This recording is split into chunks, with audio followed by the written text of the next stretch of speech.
क्या है संघ का विचार, मूल क्या है, ये सब रेफरेंस लेना पड़ता था, तो बाबूराव जी को हम कंसल्ट करते हैं। वो एक ज्येष्ठ कर्मठ स्वयंसेवक भी थे और समर्पित स्वयंसेवक।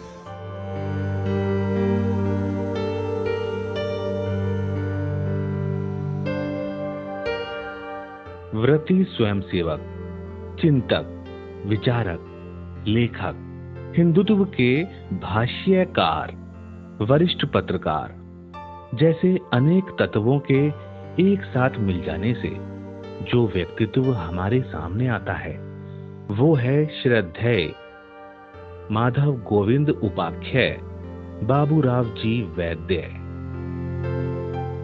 जिनको पूरी भारतीय ज्ञान मनीषा एमजी वैद्य के नाम से भी जानती है। एमजी वैद्य जी का 19 दिसंबर को सायं 3:35 पर निधन हो गया। वे 97 वर्ष के थे। वे पिछले कुछ दिनों से अस्वस्थ चल रहे थे और अस्पताल में उनका उपचार चल रहा था। संघ कार्य को करते समय क्या है संघ का विचार, मूल क्या है, ये सब रेफरेंस लेना पड़ता था, तो बाबूराव जी को हम कंसल्ट करते हैं। क्योंकि डॉक्टर साहब के समय से उन्होंने संघ की पूरी विकास यात्रा देखी है, संघ के विचार को पचाया है, जिया है। उनका पूरा जीवन संघ का एक शब्दकोश है। इसलिए उनके जाने से हमारे लिए ये कमी हो गई। घर का एक बुजुर्ग चला गया, ऐसा हम सभी वरिष्ठ कार्यकर्ताओं को लगता है। महाराष्ट्र के वर्धा जिले की तरोड़ा तहसील में 11 मार्च 1923 को माधव गोविंद वैद्य जी का जन्म हुआ। आपके पिता का नाम गोविंद तुकाराम वैद्य था। आपके बारे में कहा जा सकता है कि जीवन में कुछ भी उन्हें सरलता से नहीं मिला, किंतु जो भी मिला उसे उन्होंने बेहद सहजता से लिया। वो एक ज्येष्ठ कर्मठ स्वयंसेवक भी थे और समर्पित स्वयंसेवक। संघ विचार को अपने जीवन में 100% उसका अनुकरण उन्होंने जीवन में किया। वक्तृत्व और असामान्य बुद्धिमत्ता। प्रारंभिक शिक्षा तरोड़ा व माध्यमिक शिक्षा नील सिटी हाई स्कूल नागपुर से पूर्ण की। नागपुर के मॉरिस कॉलेज से महाविद्यालयी शिक्षा प्रथम श्रेणी में पूरी की और शिक्षण कार्य से जुड़ गए।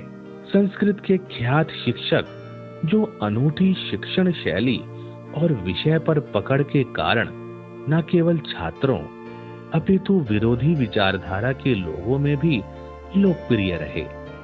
वर्ष 1966 में संघ योजना से नौकरी छोड़कर दैनिक तरुण भारत नागपुर से जुड़े। समाचार चयन की तीक्ष्ण दृष्टि और गहरी वैचारिक स्पष्टता के कारण इस क्षेत्र में भी प्रतिभा को प्रमाणित किया। कालांतर में इसका प्रकाशन करने वाले नरकेसरी प्रकाशन का नेतृत्व किया। आगे चलकर पत्रकारिता से राजनीति में जाने का संयोग बना। 1978 से 1984 तक महाराष्ट्र विधान परिषद में मनोनीत किए गए।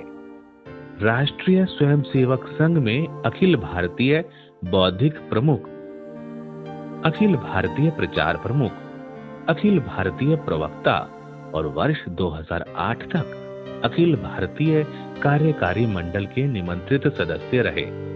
माधव गोविंद वैद्य संघ शोधकों, सत्य शोधकों और विरोधी विचारधाराओं के जिज्ञासा समाधान के लिए तत्पर और उपलब्ध रहे। श्रद्धेय वैद्य जी ने वैचारिक अधिष्ठान प्रदान करने वाली अनेक पुस्तकों का लेखन किया।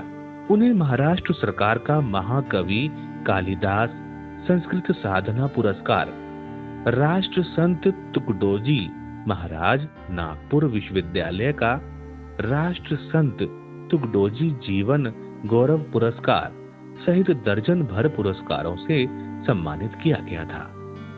आपका लेखन, आपके अमूल्य विचार भारतीय समाज को हमेशा नई दिशा और वैचारिक सुपथ प्रदान करते रहेंगे।